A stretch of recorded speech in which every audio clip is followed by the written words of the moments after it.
People, deluded, I'm back again. Watford versus Arsenal, the preview. The Premier League is back after the international break. You've missed it, I've missed it. Whatever twists and turns happen this season, we'll deal with it when it comes. But let's be honest, we've all missed the start to this season, and it has been a good season to remember of sorts so far. I mean, we've had twists and turns. Arsenal started fairly well. Like I said, we've had manager sackings already, so season to remember is an exaggeration, but we always say that same phrase week in, week out. But in regards to Watford versus Arsenal, 20th versus 5th, Arsenal got 7 points. I believe Watford have only a singular 1 point. We've got 1 clean sheet so far this season. Watford have none. Obviously, new but old managers coming in. Flores has returned to the club, but he's a new manager. In the sense that Javi Garcia, rightly or wrongly, lost his job. Yes, Watford had a terrible start to the season, but from an outsider looking in, he finished 10th or 11th last season. He got them into an FA Cup final. Obviously, they played Manchester City. There's no shame in being defeated in that.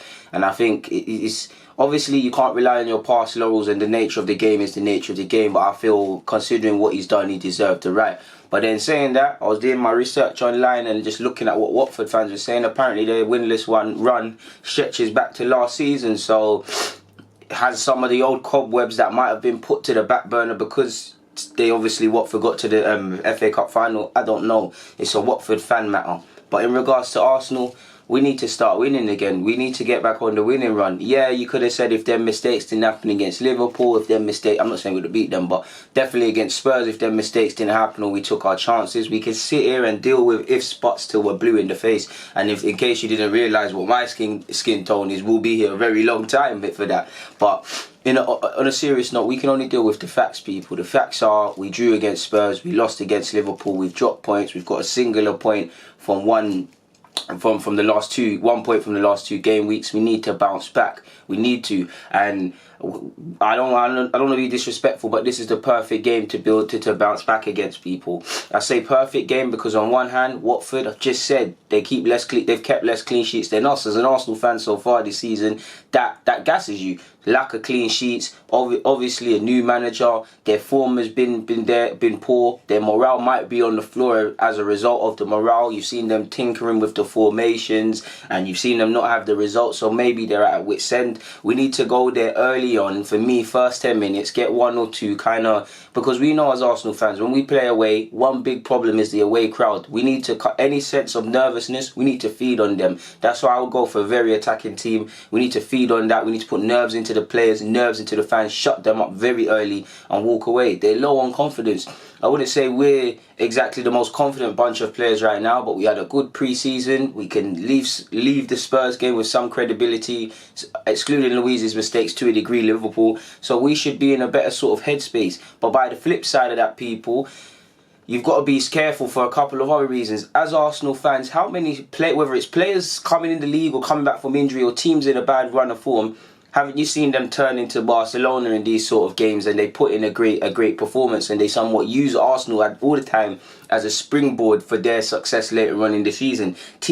We've been here before, teams have not been able to buy a win on the road or at home. They play Arsenal and then it's back to business and they go on a good run, or they just continue that trend apart from us. So let's not be that team that allows Flores to come and give the fans optimism. Let's not allow him, as much as I respect him as the opposing manager, let's not allow him to come here, be praised as a messiah, get Watford their first win of the season, and let Watford fans go home happy for the first time this season. I know they drew a game, but yeah, we cannot be the team that allows this team to get anything from this game. We need to pile on the pressure on them, pile on the misery, and also the flip side of that is, players are playing for their shirts again. Players are first and foremost, if I don't know, again, I'm just speculating, but I don't know what was happening in regards to the dressing room with Garcia. They seemed to back him and they were quite upset to discover it over WhatsApp. But let's just say he was a negative cloud.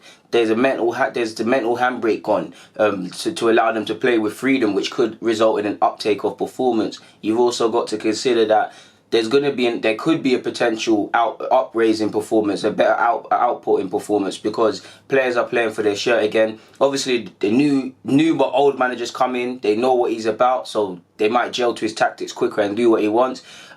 Players are playing for their shirts again. Players that were going to be first names on the team sheet under previous management, it's not going to happen anymore. Players that never got a sniff in are going to get a look in. So we need to be wary of these sort of things, people. We really need to be careful. I must admit, people, maybe it's because of when I'm doing it, but I haven't seen nothing in regards to Watford's injury list.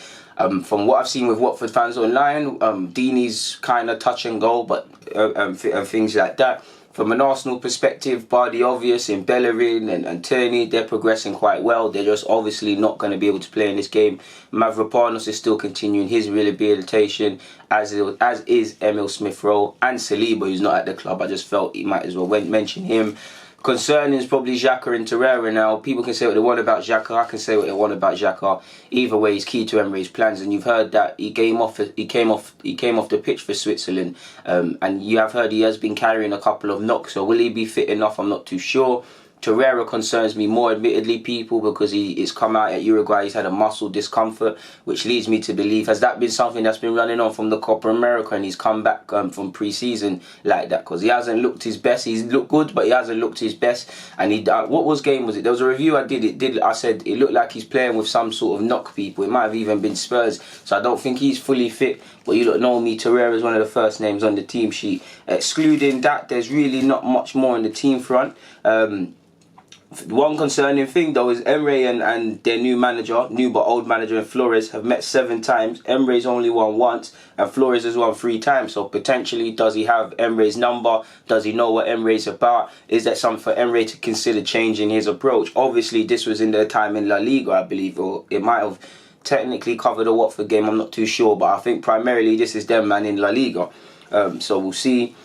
Like I said, they've not kept a clean sheet all season. We won there last season, but if you lot remember, people, wasn't it Ben Foster's silly mistake that kind of allowed that to happen? And if you remember, I swear they went down to 10 men, and another day we would have walked away with no points.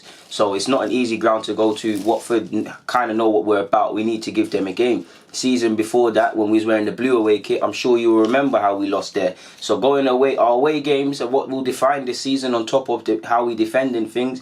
But this is a tough game for us, people. I mean, our training grounds are right next to each other. I'll be surprised if Flores isn't there with his binoculars seeing what Emre's doing, or Emre vice versa. Obviously, I'm playing people. They won't be doing that.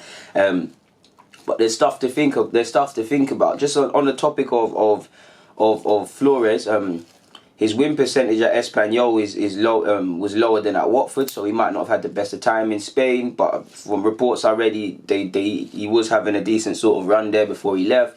Obviously, he spent time in China. He was at Espanyol from December 2018 until July. Both of their formations that he was deploying, he was using pressing strikers. Obviously, I'd describe him as a 4-4-2 man, or he deviates away from that, like he did the 4-4-2 at Espanyol, and he's also done a 4-2-3-1, but it's more with 2 strikers. Watford, away from Flores, have been tinkering all season. You've seen 4-2-2, you've seen 3-4-2-1, you've seen 4-2-2, you've seen 4-1-2-1. So it'd be an interesting one how we line up and how they all line up, people. Because if we just... Let me go on here, because I'm a visual person. I need to see visual representation of and whatnot. So against Watford, they went... How can Watford play against Watford? Against Newcastle, they went 3 at the back, people. So let me just paint Arsenal's picture. For me, from an Arsenal perspective, I don't know what I'll line up with, people. I want to go 4-3-3, but a part of me is feeling this one, people. How did it go?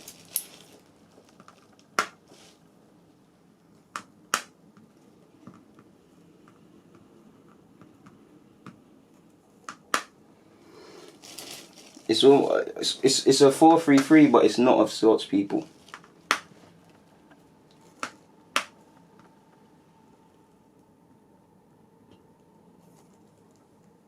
Cool. It's a 4-3-3, people, it looks like, but I want it more to be a 4-2-1-3 in that. It's more...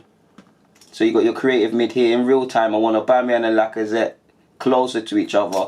Again, Aubameyang might have to do a job on the flanks, but I don't want him there, people, because if you're an opposition centre half, let's just paint the picture and say there, and there.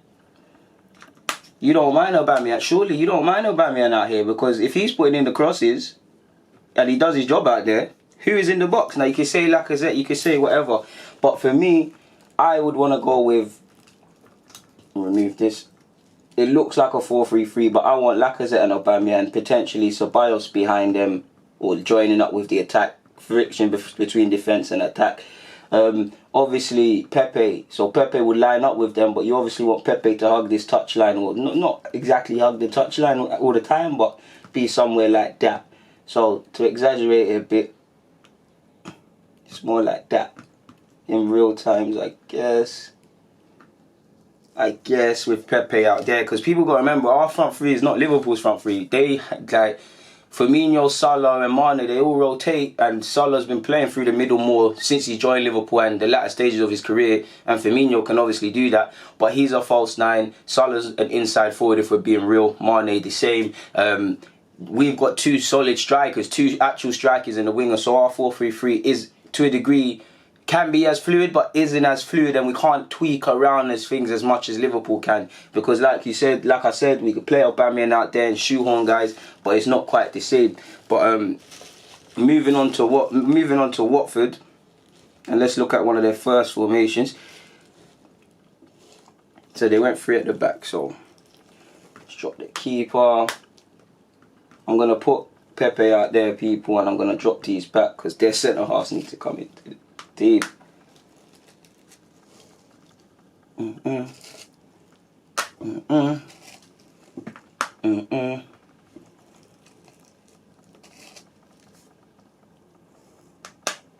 That's our team.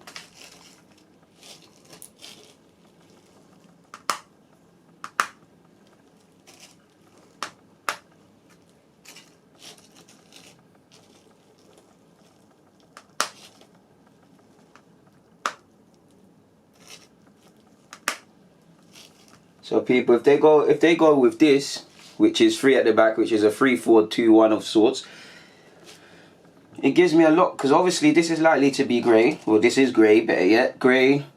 Do you go with Pereira out here, or do you go with Pereira in here, or do you go with Delafeu there and just give up the fullbacks? Do you go with Will Hughes, Capoue, Decore and Capoue, Will Hughes, Gray and Pereira there, and go with Yanmat and obviously Holebas, because their fullbacks, if this is their fullbacks, we know what we're going to get. Their fullbacks are going to try and get in behind and try and put in balls. You see me repeat these same things, tactics board on tactics board, because Arsenal, we know what teams are going to do, and football is not that hard. We know what their fullbacks are going to do. If this is Delafeu, you know Delafeu's going to hug the touchline, try and get in behind, try and come off this flank and have shots. Gray is going to work these channels. He might not be the most prolific, but he's going to work these channels. So if somebody follows him, if we do our job and our centre-half goes, and this guy is allowed a late run, because late runs are our problem, he's got to be switched on to think, let me drop. He's got to be switched on. He's got to shuffle across. He's got to shuffle across. Even our strikers got to help, try press and whatnot. So I think we could pick up, if that's their team, we can pick that apart. I'm not even going to lie, people. I think they can be picked apart. I'd back us in a midfield battle regardless of having Xhaka. Yes, if they go with Decore and Capoue, they're going to beat us in terms of box to box and robustness. But I would back us, man. I want us to really go there. I like that we under Emre we think about other teams and stuff, but this is a game I think we need to think solely of what we can do. We know the obvious. Well, I don't want to say we know how to defend, but you know what is good defending and what is bad defending. We for the last 2 weeks we've been very tactical in our approach, quite rightly so. But I think it's time to unleash a bit of of what we can do. Maybe so. A big part as to why they might have messed up this season under Garcia is because he tinkers a bit. He tinkers a ridiculous amount. If we look at another formation and switch them to a back 4 now, and they could also play not just Yanmat but Firmino as well. But let's just switch to a back 4 now. You're gonna drop in there, Capoue. You're gonna become a pivot of sorts. You're going 2 up front, so you're gonna drop back there for me, and then 2 up front, which is what they could do as well, people. If Deeney's there, for me, I don't know Deeney's fitness, but if this is what they're gonna, pardon me, people, if this is what they're gonna go with, then for me, you go Deeney and Gray. Deeney is like there, Lacazette in that, in the partnership, in that he should go, soak up pressure, play with his back to goal.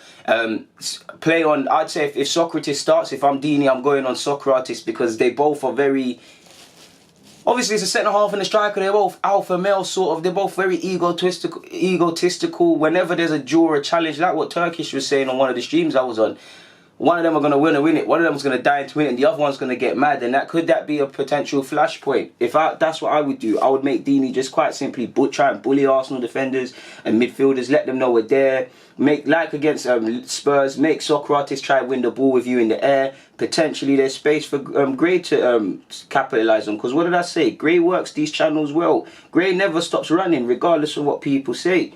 Or do you go with Gray and then Delafeo, who would in this role, in a reserved role, would have the freedom to receive the ball off the centre halves and drive at Arsenal's midfield and defence. Also come out to the flanks, potentially link up with their fullback, create 2v1 situations to put crosses into the box for them.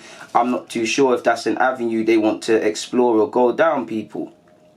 But this is what they did against West Ham, and obviously they had Cleverley in a more role like that.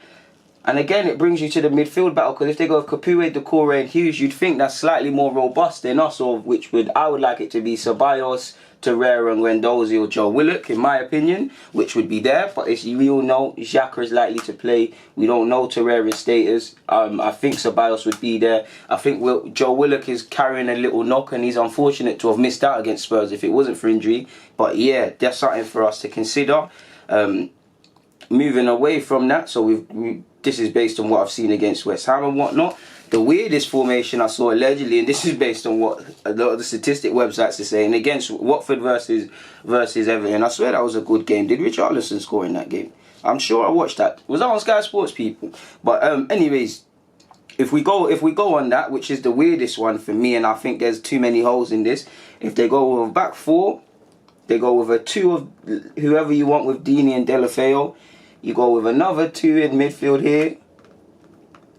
And then you go with another midfield two. So it's a 4-2-2-2 sort of thing. Which in theory, if done right, can work, people. I just think there's too many holes 9 times out of 10 when I see it's deployed, people. Because on one hand, somebody is always going to be shoehorned into this team, whether it's Delafeo, and we can take, from an Arsenal perspective, I know they said they can come down here, but what can we do? Can we get in behind? You get it, people? The midfield, if it's a 4-2-2-2, can we exploit these gaps? Our midfield is still going to have to work hard, but we need our strikers to also press. Obviously, Pepe as well. But I've kind of focused on Watford. I just want us to think about what we can do, people. Let's set their formation to something a bit, just for argument's sake, a little more pleasing to look at. So let's just say 4-3-3, just to paint the example. But this is, if it's not a 4-3-3 or 4-2-3-1, I'm going with this, people. Early on, I want to obviously defend first, and we're away from home. I want to see Kolasinac get in behind, do them crosses. Maitland-Niles the same. Obviously, we play with a high line, so the centre halves will naturally push up. I want to see our strikers press. I want to see us feed Pepe, allow Pepe to go down, either flank people and take people on. But I want to see us press them. I want to see them pinned in their own half, people. This is what I want to see from Watford. I want to see Watford's fans nervous. I want to see them pinned in their own half, people. I want to see them pinned in their own half. I want to see that. I want to see that, and they're trying to defend. I want to see our midfield in there. I want to see us play a high line. I want to see us in. This is what the sort of game I want to see out early on. I think this is what we need to do. Go out there, put pressure in them. Every ball in behind that they deal with is going to put nerves into the fan base. Have shots as well. Have shots. This is a defence low on confidence. You don't shoot, you don't score. Arsenal fans, we know we like to be precise. I think Pepe could be the perfect outlet, because if we're in their half, just give it to him, let him run, let him take people on, because they're nervous. Are they going to want to engage with him? Are they going to drop off? Are they going to switch off? We need to really take our chances in this game, and for me, have shots. Show our superior technical quality for all our possible shortcomings. Now, there are obviously some positives for Watford to look forward to. If they look at our last 2 games, I'm sure there's potential areas their manager is telling them to exploit. For me, I would look to target the left-hand side with Delafeo. For me, if I was Watford, their fullbacks just simply get forward and put balls into that box, people. You play Deeney if he's fit. You let Deeney be a physical handful and a lamppost, and it's quite simply a bully. Gray, let him work the channels. Will Hughes, Capoue and Doucouré, they're not bad players. They've got technical qualities. They've got Pereira as well, so they do have some players we need to be wary of. They're in poor form, and I'll expect it. I say expect, not that I expect them to be poor, but I expect to walk away with that game. I don't care how we do it with 3 points. We need to bounce back. It's still early on in the window in the Premier League, sorry. But the more points we lose, the more kind of chasing we have to do. And if we don't get top 4, we're gonna sit here in May again and say, boy, if we did this against them and that against them, we could have been here. And all of that might be true, but we can't deal with ifs and buts. The only thing that matters, people, is surely the facts. And the facts are we wouldn't get top 4. But I'm confident, man. You don't know me, I don't like predictions. I'm going to say 3-1 Arsenal. Ideally 3-0. I want another clean sheet, but I'm going to say 3-1 Arsenal. Because Watford, I do just think Watford will score. Hopefully I'm wrong about that. But people, it's been a pleasure. In regards to the preview, there's nothing more for me to add. People, deluded, I'm out.